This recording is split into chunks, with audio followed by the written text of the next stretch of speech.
At exactly 5 p.m. Eastern Time today, while most Americans were sitting in rush hour traffic, eating dinner, or watching television, something happened on the other side of the world that the financial media will not connect for you until it is too late to act on.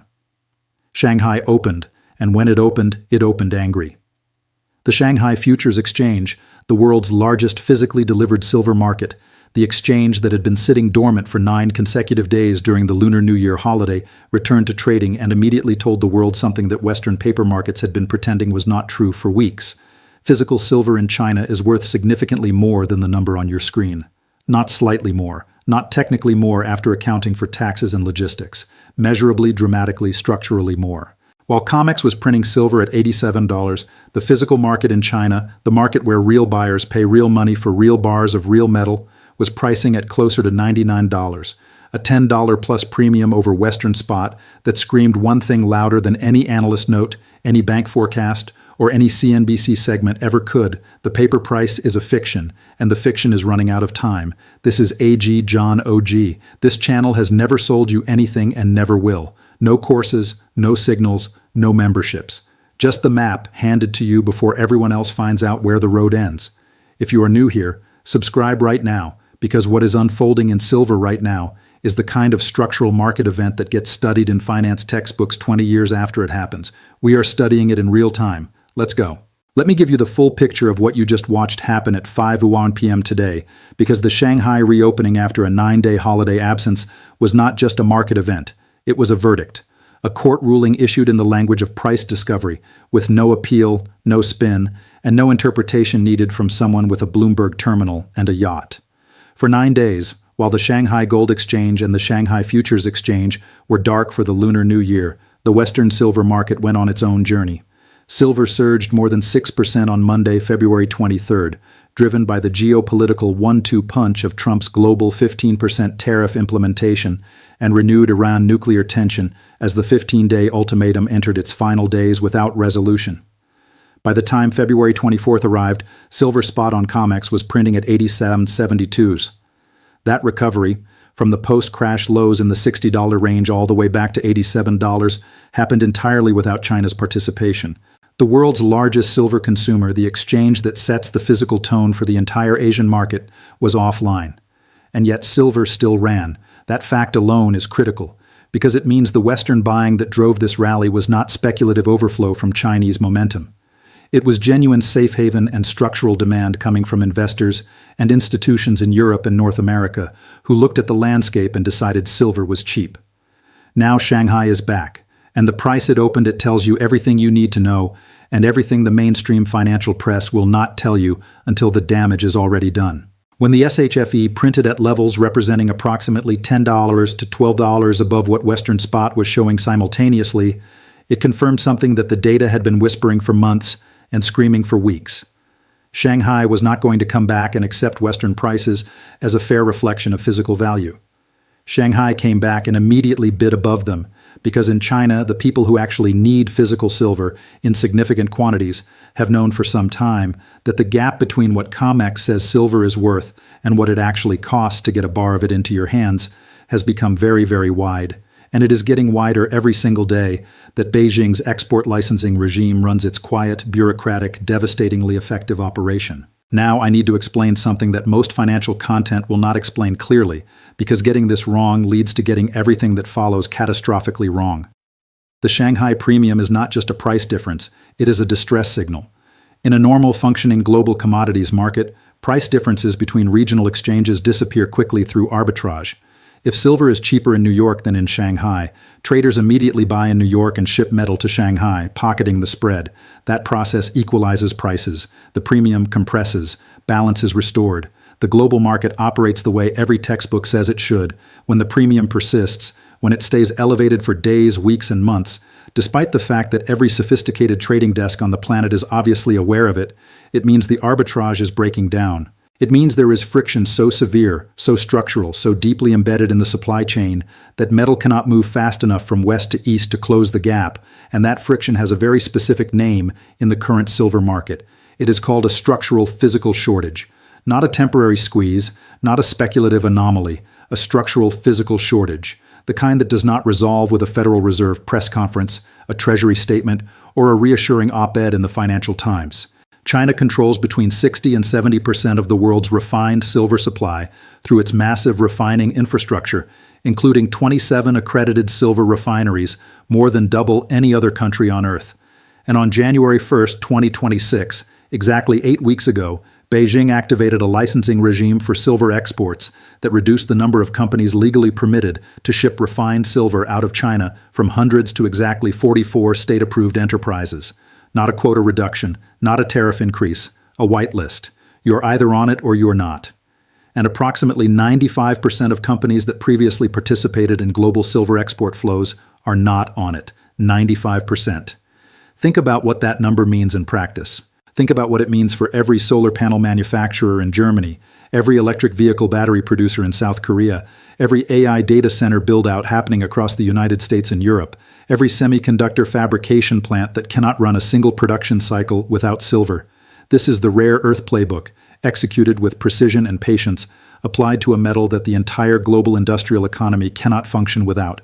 And the West did not see it coming, or if it did not act fast enough to matter.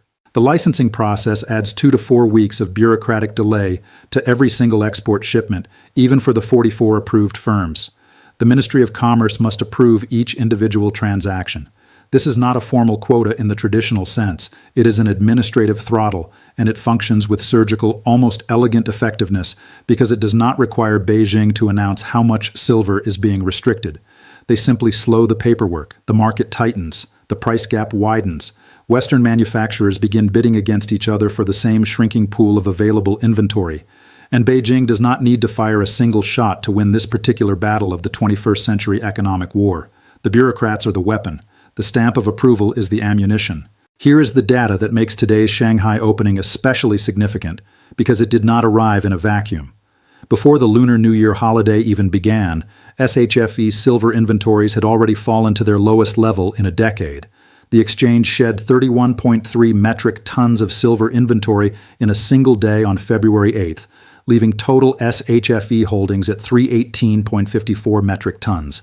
Against that inventory, a billionaire trader named Bao Shiming was reportedly holding a 450 metric ton naked short position. A paper claim against silver that the exchange's own physical inventory cannot mathematically cover if delivery is demanded. Let that number sit in your mind for a moment.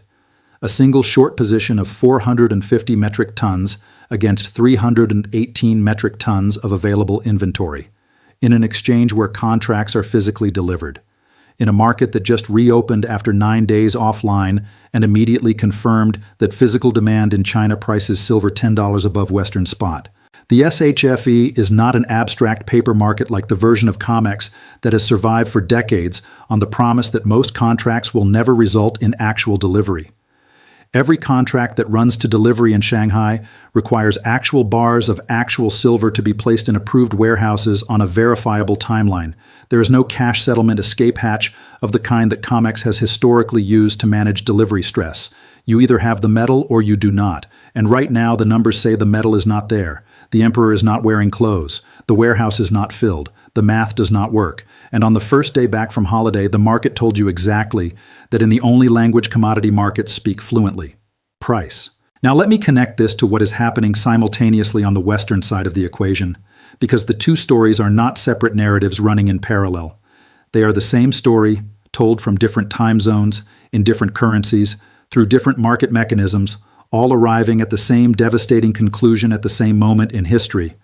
COMEX registered silver inventory, the metal officially designated as deliverable against futures contracts, has been draining at a pace that can only be described as extraordinary and, frankly, alarming to anyone paying close attention. Since September 2025, registered inventory has fallen by roughly 1/3. The drainage rate running into February has been approaching 800,000 ounces per day on active sessions.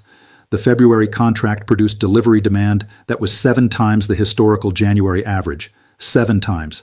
Not 7% more. 7 times more. 98% of contracts that reached the delivery window in February stood for physical metal rather than cash settlement. And this Thursday, February 27th, the March COMEX silver contract hits first notice day. The contracts outstanding represent delivery demand that could dwarf available registered inventory depending on how many participants choose to stand. These are not fringe numbers pulled from obscure sources. These are COMEX vault reports and exchange delivery data available to anyone willing to read them. This is not a coincidence of timing. This is not two separate stories happening to occur in the same week by some remarkable accident of the financial calendar. The Western delivery stress and the Eastern physical premium are the same structural reality expressing itself through two different market mechanisms simultaneously, the way an earthquake expresses itself through different seismographs in different cities at different distances from the epicenter.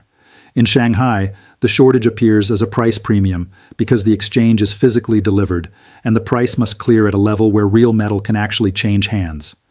In New York, the shortage appears as delivery stress because COMEX has historically managed physical shortfalls through rule changes, margin hikes, position limits, and emergency coordination with the largest banks.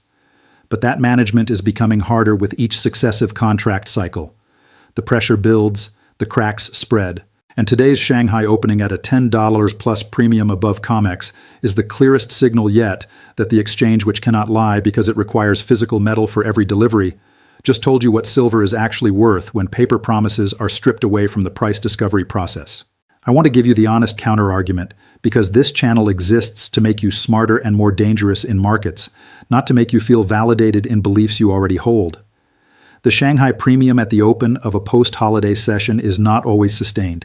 Chinese institutional buyers returning after 9 days offline sometimes open aggressively and then moderate as the first sessions reveal where actual clearing prices settle. A $10 opening premium could compress to $5 or $6 by the end of the first week of trading as the most urgent buying is satisfied and calmer hands assess the landscape. Do not assume the opening signal is the final signal. China's licensing regime, while genuinely restrictive and genuinely consequential, does not completely block flows. 44 approved companies represent a curated pool, not zero capacity. If global physical shortages generate premiums large enough, even with bureaucratic friction, metal will find a way to move. The question is at what price that movement happens and how much it ultimately compresses the gap. This is a process of brutal, slow-motion adjustment, not an overnight permanent wall. The SHFE naked short situation involving Baoshiming, while documented and mathematically stark, has its own complexities.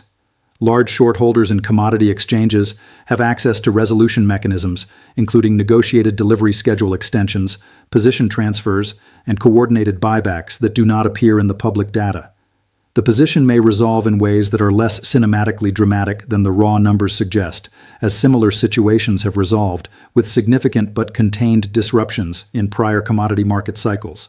And for Western traders specifically, the Shanghai premium is partly a China domestic story that does not perfectly translate into COMEX pricing action on a one-to-one basis. Import parity calculations, VAT considerations, currency dynamics, and cross-border logistics friction all mean that even a sustained $10 Shanghai premium does not automatically produce a $10 COMEX move. The relationship is directional and powerful, but it is not mathematically identical. Hold those caveats as you process what follows. They are real, they matter, and they are still outweighed by the structural picture when you zoom out far enough to see the whole thing. Here is what the full picture looks like right now, today, in this specific moment in silver market history. Today, February 24, 2026, at 5:00 p.m. Eastern, silver is trading at $87.72 on COMEX.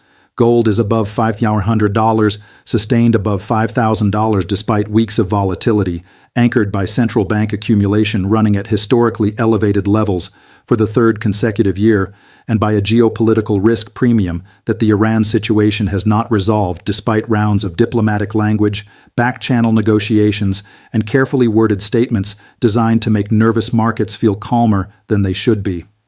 Shanghai opened at a premium of approximately $10 above Western spot, telling you that the largest physically delivered silver market on Earth prices metal at nearly $100 when you actually have to take possession of it. SHFE inventories came back from holiday at their lowest level in a decade against a naked short position that exceeds the exchange's total inventory. That is not a fringe blog claim from someone with a newsletter and a catastrophe fetish. It is mathematics applied to publicly available exchange data, and the mathematics does not care about your feelings or your portfolio allocations. China's licensing regime has been active for 55 days, and has already removed the free flow of 60 to 70% of global refined silver supply from international markets, concentrating export authority in 44 state-approved firms that must receive individual government approval for every single outbound shipment. The Silver Institute has confirmed that 2026 will be the sixth consecutive year of global silver supply deficit, with this year's shortfall estimated at 67 million ounces, and that is before accounting for any Chinese export restriction effects on global availability. The real number, once those effects are fully measured, could be dramatically larger in ways that the Institute's models have not yet captured, because the licensing regime is only 55 days old, and its full impact on trade flows has not yet materialized in the data. And 3 days from now, on February 27th, the March COMEX silver contract hits first notice day, bringing Western delivery stress directly into the same week that Shanghai returned from holiday, confirming that physical demand in China prices silver $10 above the Western paper benchmark. The convergence of these timelines is not poetic. It is the market telling you that the structural reckoning, the one that has been building through 6 consecutive years of deficit and 55 days of export restriction and a decade of industrial demand that solar and AI and EVs have turned into something almost incomprehensibly large, is entering its active phase. These are not separate stories. They never were. They are one story. A story about the world's most important industrial metal being pulled in opposite directions by paper promises and physical reality until the paper can no longer hold its shape. And the 5 p.m. Shanghai signal today is the clearest single data point the market has produced this week, that the paper price and the physical reality are separating, and that the physical reality is not losing. Before we close, I need your honest analysis. Do you think the Shanghai premium sustains above $10 as the first full post-holiday trading week progresses? Or does Chinese institutional caution moderate the open and compress the gap within days? Do you think the combination of SHFE inventory stress and COMEX first notice day this Thursday creates a single coordinated pressure event that both exchanges feel simultaneously? Or do the two exchanges manage their situations independently as they have historically tried to do, buying themselves more time before the separation between paper and physical becomes impossible to contain? And what is the piece of this picture you think deserves more scrutiny than it is currently getting from the people who should be scrutinizing it? Drop it in the comments. I read everything. If the argument is worth building on, we build on it here, in public, in real time, with primary source data that anyone can verify. The SHFE inventory data is public. The COMEX vault reports are public. China's silver export whitelist of 44 companies was published by the Ministry of Commerce.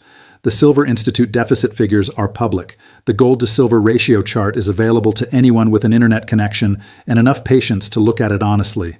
All of this is primary source data that requires no interpreter, no financial advisor, no cable news segment, and no one selling you a course on how to understand it. The ones who read it directly will understand what is happening before anyone explains it to them.